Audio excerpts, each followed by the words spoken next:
All right, so get this, guys. Okay. Christopher Nolan. Yeah. Like, the Oppenheimer guy. Right. Inception, The Dark Knight. Yeah. The whole deal. Yep. He just called Ridley Scott's Gladiator 2 his favorite film of the year. Wow. So, I don't know about you, but I'm interested. that definitely piqued my interest. Yeah. So, we've got a bunch of articles and excerpts about it. Okay. Let's just jump right in and see what's got Nolan so excited about this. Let's do it. Okay, so right off the bat, Yeah. Nolan's not just saying, like, oh, it's a good movie. Right. He's using words like Strong words. jaw drops. Masterful. Masterful. Yeah. And, he's really focusing on Scott's, like, visual storytelling. Right, and that's kind of Nolan's thing too, right? Like, he's known for being a very visual director. Totally. Yeah, and that's what I was thinking. Like, Yeah. when we say visual storytelling, like, Yeah. what are we talking about? Yeah. What makes it so special in this movie? Well, I mean, Nolan actually uses a term, Oh, here we go. mise en scène, Okay. which sounds really fancy. It does. But it's a very simple concept, really. It's about how every visual element in a film works together to tell the story. Okay. So, I mean, think about like a painter Okay. arranging objects in a still life, right? Mhm. Every brushstroke, every object, the lighting, everything is carefully considered to convey a certain feeling. Right. In film, the mise en scène is basically the same idea. Okay. It's the composition, the lighting, the set design, the costumes, even the placement of characters within the frame. Right. All those choices contribute to the mood, the themes, even the psychology of the characters. Wow. So it's like not just what we see, Right. but what those visuals are making us feel. Exactly. Right. And I mean, Ridley Scott, he's been a master of this throughout his career. For sure. I mean, Nolan even mentions Blade Runner and Thelma and Louise Oh, right. as being examples of this. Yeah. But there's this one detail that Nolan mentions about Gladiator 2 that really stood out to me. Okay. He describes this opening shot Yeah. with Paul Mescal's hand cradling grain, Wow. and he links it back to the wheat fields from the original film. Oh, interesting. Visually, I mean, it's just poetry in motion. Yeah. But it also suggests this really deep thematic connection between the two stories, So, okay, we've got this legendary director known for his visuals, Right. returning to this world of gladiators, ancient Rome, epic scale. Yeah, epic scale for sure. Yeah. And wait, didn't Nolan also say something about Yeah. sharks in the Colosseum? He did. I know. What's that about? That's what we want to know, right? Yeah, exactly. I mean, it's such a playful little detail. Yeah, But it really sparks your curiosity, like, what's going on in this film? totally.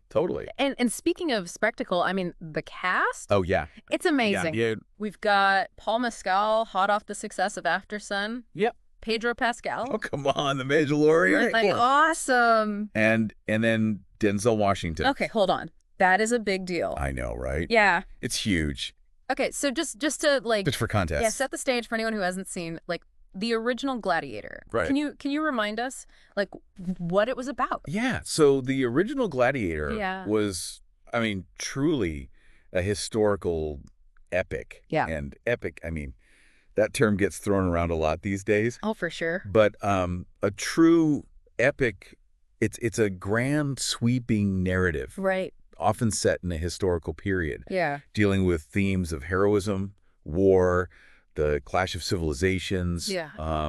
And Gladiator had all of that. Yeah. Set in ancient Rome, of course. Right. Russell Crowe playing this general Yeah. forced into slavery who becomes a gladiator seeking revenge. Right. Yeah. It was amazing. And it seems like Gladiator 2 is kind of like continuing to explore those themes. It seems so. But Nolan mentions that Scott uses the spectacle of gladiatorial combat to comment on something even deeper, which is Ooh, the manipulation of public opinion. that's interesting. Yeah? And I think that's where historical epics can get really, really interesting. They're Right. not just about escaping into the past. Right. They can be reflections of our own time. Oh, interesting. And, just as the Roman emperors used the games to control the masses, Yeah. I mean, we see those same tactics used today, don't we? Oh, In absolutely. politics and media. Yeah. It really makes you think It really does. about how history repeats itself Yeah, totally. in a way. And it reminds me of something else that Nolan brought up. Yeah. Scott's background Oh, interesting. in British advertising. Right. In the 70s. Yeah, back in the 1970s. Like, Yeah. how did that shape his filmmaking, do you think? Well, I mean, that period of British advertising was like a hotbed of creativity. Right. I mean, directors had to tell stories quickly, Yeah. memorably, Yeah. grab your attention with striking visuals. Right. One technique that they used was quick cuts, Yeah. dynamic editing, Yeah. just to create this like sense of energy and excitement. And you can see those same techniques Right. at play in Scott's films for sure. Oh, interesting. This rapid fire editing style, Yeah.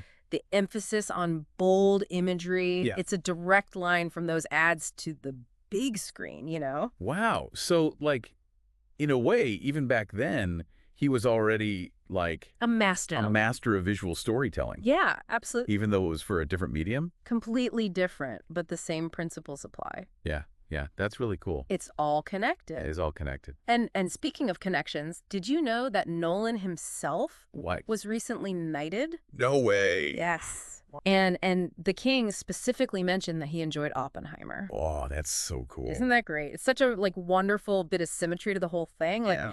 you've got Nolan praising another director while receiving this recognition. Yeah. Yeah. It comes full circle. Really cool. That is so cool. Yeah. So we started off with just like a simple quote about this movie. Yeah. And we've gone to like talking about visual storytelling. Yeah. The power of these like historical epics. Totally. And now we're even talking about like British advertising in the 70s. That's right. I mean, who There you knew that a deep dive Yeah. could take us to so many unexpected places? Right. Exactly. I love it. Me too. It's so fun. Yeah. So, okay, here's the $1,000,000 question for everyone listening. All right, hit me.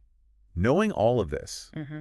about Scott's style, Yes. this, you know, these themes, this depth, The history. the history, and even just Nolan, like being such a fan. Big fan. Yeah, does this make you more interested in seeing Gladiator 2? Yeah, I want to know what you guys think. Yeah, let us know because it's definitely like moved up on my list. For sure. So I don't know, maybe that's the takeaway here. What's that? A little bit of knowledge Yeah, can lead to some really cool discoveries. absolutely. You never know You never know. what you're going to find. Exactly. Awesome. Cool. All right, thanks for joining us. Thanks for having me. for another deep dive. Of course. See you next time. See ya.